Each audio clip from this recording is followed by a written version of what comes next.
Hello everybody, this is Kevin from Kovacs Productions, and this is Game 1 of a mirror match of Black-Red Vampires between Jacob and Matt.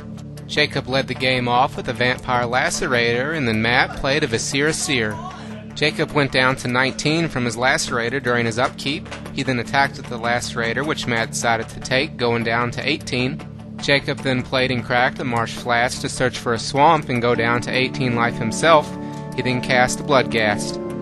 Matt then cracked a Verdant Catacombs to find himself a swamp and went down to 17. He then cast a Bloodghast of his own and then passed the turn. Jacob went to 17 on his next upkeep from the Lacerator.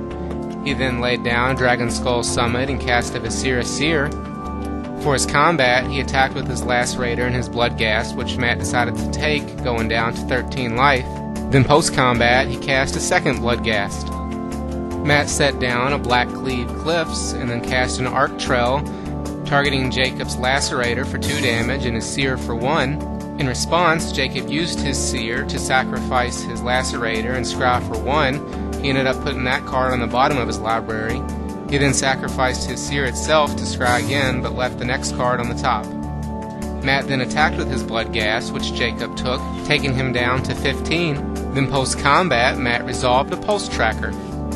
During Jacob's next turn, he started out by casting a Stagger Shock on Matt's Seer. In response, Matt sacrificed the Seer to scry 1, however he left the card on top of the library. Jacob then attacked with his 2 Bloodghast, which Matt decided to take, dropping him down to 9 life. He then passed the turn. Matt sent both his creatures to the red zone next turn, which Jacob took, dropping him down to 11 life. Then post-combat, he resolved a Kalastria Highborn. On Jacob's next upkeep, he rebounded his Stagger Shock, targeting the Highborn. When she went to the grave, Matt paid the 1 black to cause Jacob to go down to 9 life and bring himself back up to 11. Jacob then sent both his Bloodghast to the red zone again, taking Matt down to 7 life. Then post-combat, Jacob resolved a Pulse Tracker along with a Viscera Seer. Matt then made the same attacks as before, taking Jacob down to 5 life. Post-combat, Matt kicked a Gatekeeper of Malakir, and Jacob decided to sacrifice his Seer. Jacob then resolved a 3rd Bloodghast and attacked with his team. Matt decided to trade his Gatekeeper for one of the Bloodghasts and take the other 6 damage, going down to 1 life.